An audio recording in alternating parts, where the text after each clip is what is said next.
Sahabat Shalom, salam di dalam nama sejahtera Tuhan Yesus Kristus. Selamat kita bertemu kembali di dalam kebenaran Injil, ajaran Injil sepenuh dari Tuhan Yesus Kristus di dalam ibadah Sabat kita di minggu terakhir bulan Oktober. Tema firman Sabat kita di hari ini adalah hamba yang menyatakan keagungan Tuhan di tengah perubahan. Sekali lagi, hamba yang menyatakan keagungan Tuhan di tengah perubahan.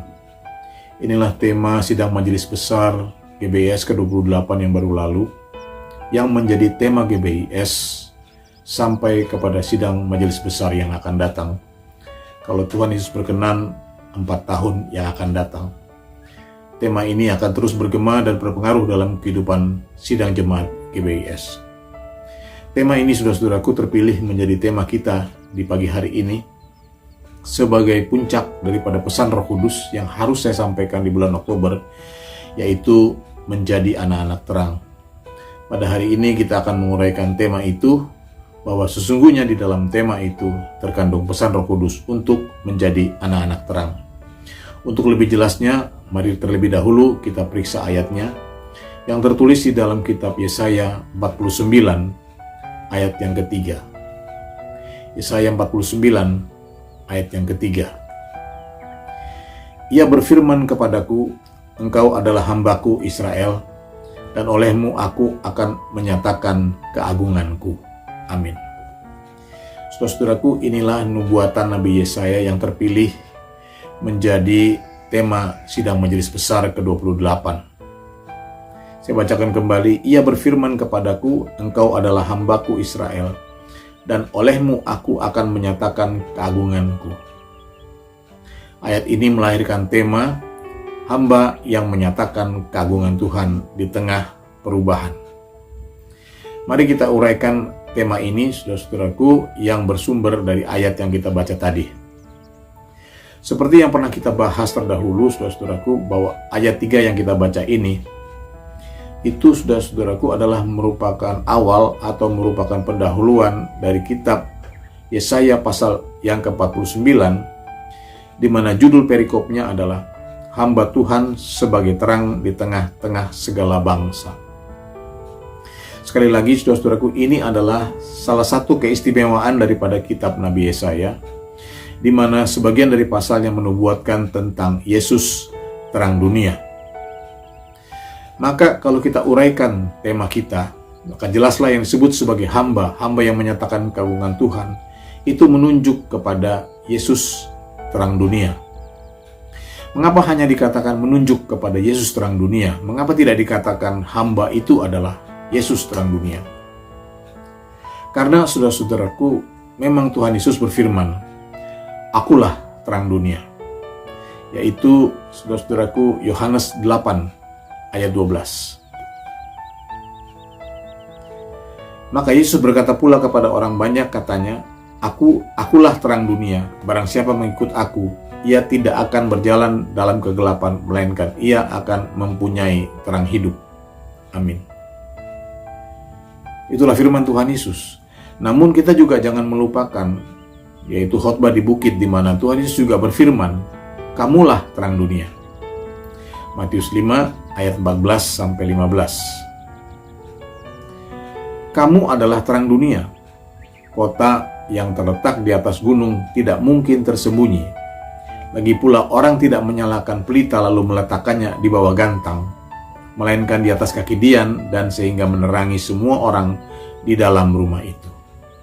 Saudaraku yang berbahagia, ayat-ayat ini, Matius 5 ayat 14 dan 15 adalah merupakan ayat-ayat sentral dari firman Sabat di hari ini. Jadi, saudara-saudaraku, yang dimaksud dengan hamba yang menyatakan keagungan Tuhan di tengah perubahan itu bukan hanya berbicara tentang Tuhan Yesus saja, melainkan juga berbicara tentang pengikut-pengikut Kristus. Pengikut-pengikut Yesus, sebagaimana tadi Tuhan Yesus berfirman di dalam Yohanes 8 ayat 12. Maka Yesus berkata pula kepada orang banyak, katanya, akulah terang dunia. Barang siapa mengikut aku, ia tidak akan berjalan dalam kegelapan, melainkan ia akan mempunyai terang hidup. Jadi pengikut-pengikut Kristus adalah juga terang dunia. Inilah pokok permasalahan kita di hari ini. siapakah yang dimaksud dengan pengikut-pengikut Kristus? Apakah kita sudah layak disebut sebagai pengikut-pengikut Kristus? Seperti apa pengikut-pengikut Kristus itu di dalam kehidupan sehari-hari? Untuk menjawabnya, saudara-saudaraku, kita masih perlu membaca satu ayat lagi, yaitu Yohanes 9 ayat 5. Yohanes 9 ayat 5. Selama aku di dalam dunia, akulah terang dunia. Jadi Tuhan Yesus berfirman, selama dia ada di dalam dunia, Yesus adalah terang dunia. Jadi Yesus terang dunia yang dimaksud adalah ketika Yesus masih ada di dunia atau Yesus sebagai manusia.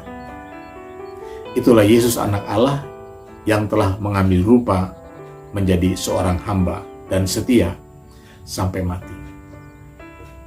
Nah, sekarang Yesus itu sudah naik ke surga dan duduk di atas takhta sebagai Tuhan dan Allah, berkuasa di bumi dan di surga. Maka saudara-saudaraku, yang dimaksud dengan terang dunia sekarang ini ialah pengikut-pengikut Kristus. Dari sini kita sudah dapat mengambil dua kesimpulan awal. Yang pertama, saudara-saudaraku, dikaitkan dengan tema GBIS, maka sesungguhnya sekarang ini kita harus menjadi terang dunia. Di zaman ini kita harus menjadi terang dunia. Mengapa kita harus menjadi terang dunia, saudara-saudaraku? Itulah terkait dengan tema secara keseluruhan, hamba yang menyatakan keagungan Tuhan di tengah perubahan. Jadi tema GBIS yang baru itu, saudara-saudaraku, sudah menyatakan, bahkan sudah menubuatkan akan terjadi perubahan. Itulah sebabnya kita harus menjadi terang dunia. Sebab saudara-saudaraku, sekarang ini bukan lagi rahasia, saudara-saudaraku, bahkan sudah menjadi viral bahwa dunia kita ini sekarang ini nanti akan mengalami kegelapan. Kegelapan ini maksud adalah krisis, dan itu adalah kesusahan dan kesulitan yang akan melanda seluruh dunia. Inilah pentingnya kita memperhatikan tema GBIS yang baru, di mana ada pesan Roh Kudus kita harus menjadi terang dunia sekarang ini, sebelum dunia ditutupi oleh kegelapan. Kesimpulan awal kita yang kedua, saudara-saudaraku, adalah berdasarkan kebenaran Injil, yaitu terang dunia adalah satu-satunya solusi kalau kita mau selamat dan hidup dalam damai sejahtera. Caranya hanya satu, yaitu menjadi pengikut Kristus. Maka, saudaraku, kita sudah masuk di dalam bagian utama dalam firman Sabat ini, yaitu apakah definisi daripada pengikut Kristus itu? Bagaimana caranya kita menjadi pengikut Kristus? Kita baca ayat selanjutnya, saudaraku. Yohanes 1 ayat 1-5 kita baca kembali. Pada mulanya adalah firman, firman itu bersama-sama dengan Allah, dan firman itu adalah Allah. Ia pada mulanya bersama-sama dengan Allah. Segala sesuatu dijadikan oleh Dia, dan tanpa Dia tidak ada sesuatu pun yang telah jadi dari segala yang telah dijadikan. Dalam Dia ada hidup, dan hidup itu adalah terang manusia. Terang itu bercahaya di dalam kegelapan, dan kegelapan itu tidak menguasainya. Amin. Lebih dalam lagi kita merenungkan, saudara-saudaraku, mengapa kita harus menjadi terang. Firman di dalam Yohanes 1 itu mengatakan, karena kegelapan tidak menguasai terang. Terang itu bercahaya di dalam kegelapan, sehingga apabila kita menjadi terang dunia, kegelapan itu akan pergi. Kegelapan itu tidak akan ada lagi. Saudara-saudaraku, inilah keistimewaan daripada ajaran Injil sepenuh yang masuk akal dan masuk logika. Maka di sini, saudara-saudaraku, kita menjadi mengerti bahwa Tuhan Yesus adalah satu-satunya jawaban. Dia adalah batu penjuru yang kokoh, sehingga meskipun dunia bergoncang, kita tidak akan ikut bergoncang. Sebab Yesus adalah Allah. Dia adalah firman dari surga yang turun ke dunia dan menjelma menjadi manusia, menjadi terang dunia, supaya setiap orang yang mengikuti Dia boleh menjadi serupa dengan Dia, yaitu menjadi terang dunia. Nah, bagaimana caranya kita mengikuti Yesus, saudara-saudaraku? Ada dua macam jawaban, saudara-saudaraku. Satu, jawaban pendek, singkat, jelas. dan jawaban yang lain adalah merupakan uraian yang agak panjang. Dua-duanya sama. Jawaban yang singkat, padat, dan jelas bagaimana caranya kita dapat menjadi pengikut Kristus ialah menjadi Injil sepenuh. Singkat, padat, jelas. Menjadi Injil sepenuh. Mengapa demikian? Karena terang dunia adalah ibarat pelita yang harus diisi penuh dengan minyak. Karena itu adalah perintah Tuhan Yesus sendiri. Sebab pelita itu tidak menyala dengan sendirinya. Pelita itu tidak bisa menyalakan dirinya sendiri, saudara-saudaraku. Itu sebabnya kita harus menuruti perintah Tuhan Yesus bahwa pelita itu harus terlebih dahulu diisi penuh dengan minyak. Saudara-saudaraku, sesuai firman Tuhan Yesus di dalam Matius 5 ayat 15 yang mengatakan, "Lagi pula, orang tidak menyalakan pelita lalu meletakkannya di bawah gantang, melainkan di atas kaki dian, sehingga menerangi semua orang di dalam rumah itu." Ayat 15 ini menyatakan harus ada orang yang menyalakan pelita itu. Yaitu apabila pelita itu sudah diisi penuh dengan minyak. Ini sama dengan peristiwa mujizat yang pertama di Kana, yaitu air menjadi anggur, di mana Tuhan Yesus memberi perintah kepada para pelayan supaya tempayan-tempayan itu diisi sampai penuh dengan air, barulah air itu dapat menjadi anggur. Nah, saudara-saudaraku, inilah saudara-saudaraku yang harus kita mengerti. Ya, bahwa saudara-saudaraku, pelita itu harus terlebih dahulu diisi penuh dengan minyak. Sebab itu adalah perintah Tuhan Yesus sendiri. Maka apabila kita mengisi bejana kehidupan kita penuh dengan minyak, penuh dengan firman Kristus, penuh dengan ajaran Injil, saudara-saudaraku, maka Tuhan Yesus akan menyalakan pelita kehidupan kita. Dan kita pun akan menjadi terang dunia. Dan apabila kita menjadi terang dunia, firman Tuhan Yesus katakan, tempat kita bukan di bawah. Tidak ada orang menyalakan pelita lalu meletakkannya di bawah gantang, melainkan diletakkan di atas kaki dian. Jadi tempatnya itu di atas. Itu adalah gambaran daripada bukan sekedar keselamatan, melainkan kehidupan di dalam damai sejahtera Kristus. Nah, saudara-saudaraku, siapakah orang yang menyalakan pelita itu? Tidak lain daripada Tuhan Yesus sendiri, yang adalah pembaptis Roh Kudus. Jadi, saudara-saudaraku, terang dunia atau pelita yang bernyala itu berbicara tentang kuasa Roh Kudus. Inilah, saudara-saudaraku, ajaran Injil sepenuh tentang pelita, tentang minyak, dan tentang kuasa Roh Kudus. Namun sayangnya masih banyak belum diterima oleh kebanyakan umat Kristen, bahkan di kalangan GBIS sendiri. Bagaimana dengan kita sekalian? Pada hari ini firman Sabat mengingatkan kita agar kita memperhatikan tema GBIS yang baru, di mana di sana ada perintah yang mengatakan, bersegeralah menerima urapan Roh Kudus, cepat-cepatlah menerima urapan Roh Kudus sebelum dunia ini menjadi gelap. Nah, selanjutnya, saudara-saudaraku, apa buktinya bahwa pelita kehidupan kita telah dinyalakan oleh Tuhan Yesus Kristus? Apa tandanya, saudara-saudaraku, bahwa kita telah menjadi terang dunia? Itulah firman Tuhan Yesus di dalam Matius 5 ayat 14 tadi.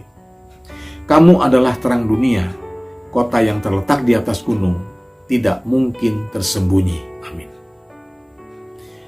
Terang dunia adalah umat yang telah dapat melihat kota di atas gunung.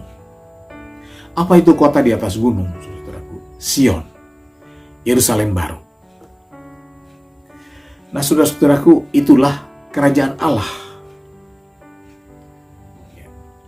Jadi, umat yang sudah menjadi terang dunia, saudara-saudaraku, umat yang pelita kehidupannya telah menyala adalah umat yang telah dapat melihat kerajaan Allah. Kita baca ayat-ayat selanjutnya, Yohanes 3 ayat 3-5. Demikianlah firman Tuhan Yesus. Yesus menjawab, katanya, aku berkata kepadamu, sesungguhnya jika seorang tidak dilahirkan kembali, ia tidak dapat melihat kerajaan Allah. Kata Nikodemus kepadanya, bagaimanakah mungkin seorang dilahirkan kalau ia sudah tua? Dapatkah ia masuk kembali ke dalam rahim ibunya dan dilahirkan lagi? Jawab Yesus, aku berkata kepadamu, sesungguhnya jika seorang tidak dilahirkan dari air dan roh, ia tidak dapat masuk ke dalam kerajaan Allah. Amin. Tuhan Yesus mengajar kepada kita, saudara-saudaraku, seseorang yang sudah dibaptis, dia harus dapat melihat kerajaan Allah. Sehingga saudara-saudaraku, apabila seseorang itu dibaptis, dia hidup dalam pertobatannya, dia harus berusaha untuk dapat melihat kerajaan Allah.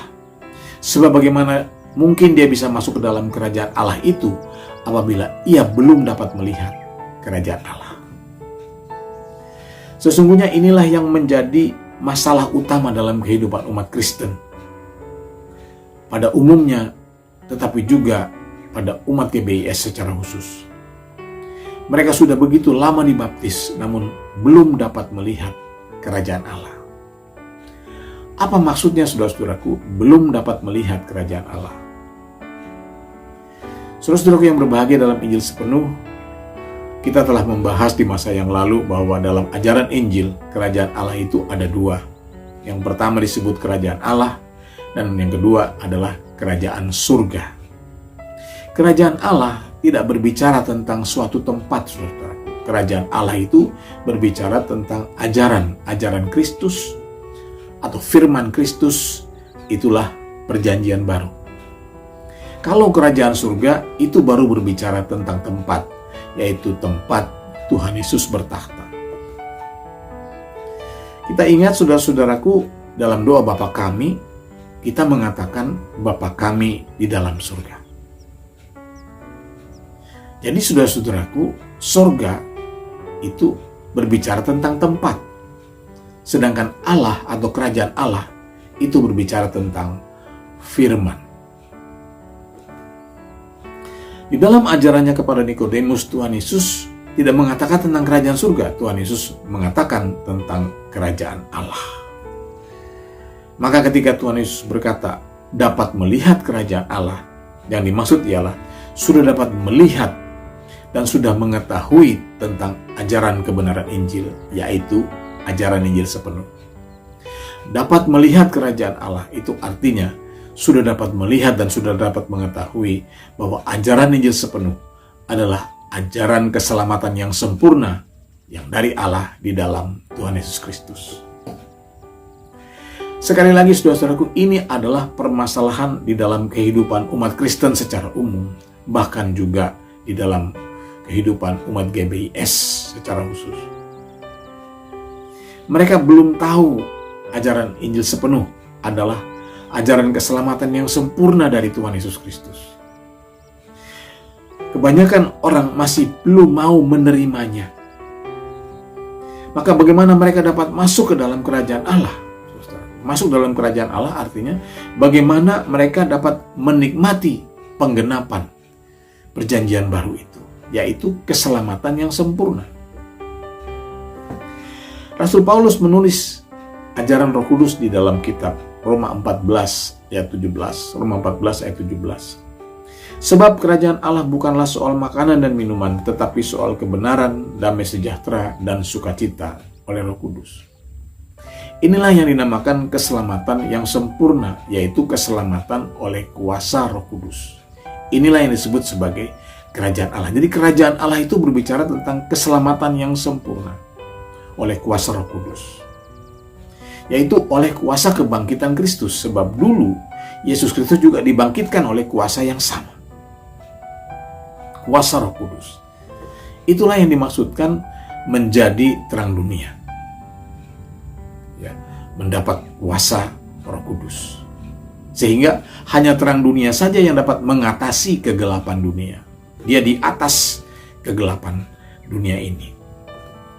Para ahli, saudara-saudaraku, sepintar apapun, secanggih apapun, sejenius apapun, dia tidak akan dapat menyelesaikan krisis yang akan datang itu. Contohnya sudah ada, saudara-saudaraku, yaitu pandemi yang baru lalu. Apakah pandemi yang baru lalu itu dia berlalu karena usaha daripada orang-orang pintar?